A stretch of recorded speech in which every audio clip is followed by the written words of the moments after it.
m'entretiens avec la mairesse de Lac-Mégantic sur certains dossiers. On se pose des questions à savoir où s'est rendu ces dossiers-là. Et Madame la mairesse, Julie Morin, bonjour. Bonjour. Madame Morin, dossier caserne de pompiers. Oui. Est-ce qu'on est en train de faire une caserne avec des roulettes pour qu'on la promène? Parce que là, on s'est ostiné à un moment donné pour le site. Là, je ne sais pas si c'est réglé. Ah oui, oui. C'est réglé? C'est même réglé, c'est même décontaminé. Ça a fait partie des enjeux qu'on a eu qui fait que l'échéancier a été repoussé. C'est vraiment entre Service Canada et le Musicafé. Et là, il reste à construire. Quand est-ce que ça se fait? Écoute, ça s'en vient. En fait, normalement, dans nos échéanciers, là, on débute ça à l'automne. D'ailleurs, on l'a vraiment réanimé et je peux même déjà vous dire qu'en juillet, notre séance d'information, qui sera pré-conseil municipal qu'on fait à chaque mois, sera sur la caserne. OK. En fait, c'est un dossier qui est complexe parce qu'on reçoit des subventions gouvernementales aussi.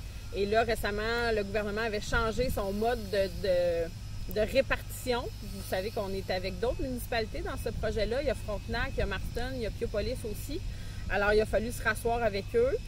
Il y a aussi eu, là, l'enjeu COVID, il y a les coûts qui augmentent à cause de tout ce qu'on connaît. Alors, il faut se poser les questions avec ça parce qu'il y a une augmentation importante. Il a fallu renégocier avec le gouvernement en lien avec cette augmentation-là. Alors, il y a quand même beaucoup de choses à penser, mais là, les plans sont faits. Alors, dans les derniers mois, on a vraiment réactivé là, le dossier de façon plus rapide. Alors là, on a les plans. On est prêt à ils ont passé au comité consultatif d'urbanisme. On les a présentés dans les dernières semaines aux municipalités partenaires. Alors là, on rejoue dans les chiffres là, un peu, mais en juillet, la séance d'information sera dédiée à ça. Donc, vous allez en savoir un peu plus. À surveiller. Oui. Maintenant, il y avait une institution ferroviaire. Je pense que la Ville a investi où il y a eu des sous donnés pour l'institution ferroviaire. L'ICIM. Vous me parlez de l'ICIM, ouais. l'Institut Culture, Sécurité Industrielle Mégantic. C'est ce que ça veut dire, l'ICIM. Merci beaucoup. Il arrive quoi avec ça? Il me semble qu'on n'entend plus parler. Bien, effectivement, je voudrais que les promoteurs semblent avoir ralenti dans les derniers mois. Fait qu'il faudrait peut-être retourner voir eux où ils en sont. Mais je vous dirais que pour nous, pour la Ville, on trouve que c'est quand même un projet qui était structurant, intéressant. Il y avait quand même un conseil d'administration qui était bien mobilisé. Alors, je pense que les promoteurs, c'est sûr qu'ils ont eu d'autres projets dans les... Là, on est en pandémie aussi, il y a eu ça, là. Mais je vous dirais que c'est un dossier que nous, on continue de suivre puis qu'on pense qu'on pourrait vraiment faire... des démarches aussi pour... là, il y a le ministre des Transports qui a changé. C'est un dossier qui est quand même assez complexe, mais qui pourrait être structurant pour la région. Mais pour l'instant, je vous dirais qu'il faudrait retourner voir les promoteurs. Là, c'est pas très actif, je crois, comme dossier actuel. Maintenant, un parc, un lac. Oui. Ça fait quelques années qu'on travaille sur le projet. Moi, on m'a dit que le projet avait été mis de côté en février cette année. Pourquoi? Oui.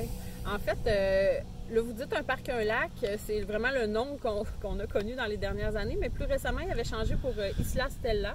Donc, le projet avait un petit peu modifié. Je vous dirais qu'effectivement, en fait, la Ville n'a pas réussi à s'entendre avec les promoteurs sur le concept. Entre autres parce que eux, ce qu'ils proposaient, c'est vraiment d'être actifs avec une île flottante sur le lac, juste derrière nous, en fait, dans le parc des vétérans, bien, sur l'eau, bien sûr.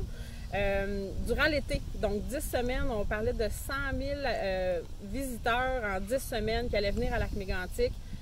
Pendant les semaines, nous, notre perception, en fait, c'est qu'on souhaiterait qu'un projet majeur touristique puisse venir plus à l'automne ou même l'hiver pour étirer notre saison touristique, qui l'été est déjà très satisfaisante. Là.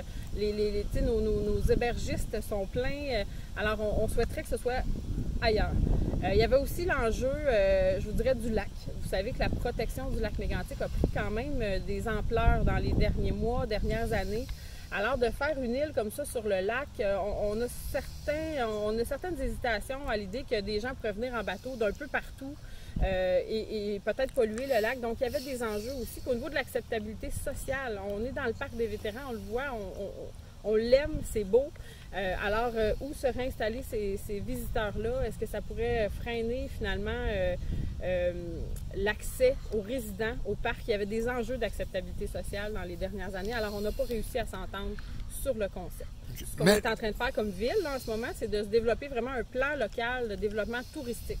qu'on n'avait pas. On s'en est jamais vraiment occupé de notre tourisme à Lac-Mégantic, à part bien sûr là, la station Baie des Sables, qui est notre porte d'entrée pour l'ensemble des visiteurs. Mais on considère qu'on a vraiment un beau milieu à Lac-Mégantic déjà, mais qu'il faut développer. Il faut avoir des projets attractifs, mais qui ne seront pas en incohérence finalement avec la qualité de vie et la protection de notre environnement. Maintenant, je n'avais pas parlé de ça au début, là, mais on improvise. Vous savez que j'ai un petit côté particulier pour la capitainerie. Oui. J'ai dit l'autre jour qu'on était la seule capitainerie au Canada qui était non-genrée.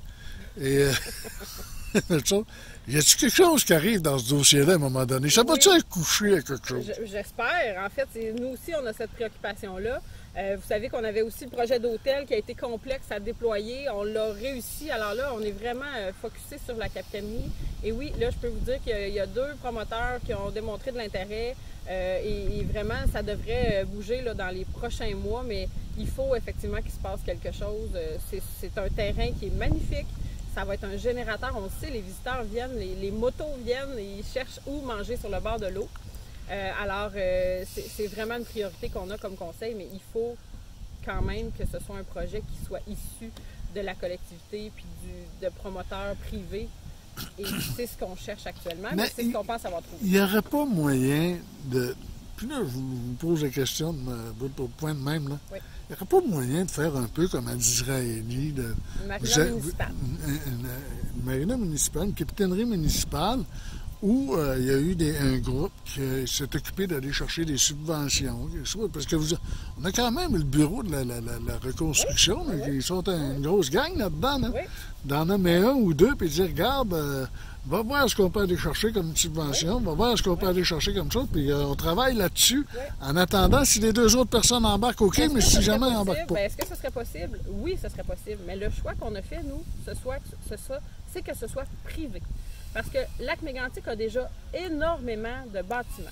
On a le centre sportif, l'hôtel de ville, on aura la caserne, Baie des Sables, l'OTJ. Je peux vous parler de l'ancienne Syrie. Oui, mais vous savez très bien que ça se louerait tout de suite. Là. Bien, en fait, là, au niveau des concessionnaires pour les restaurants, on en a déjà un au centre sportif, on en a déjà un à Baie des Sables, et c'est un défi presque annuellement pour la ville de trouver quelqu'un.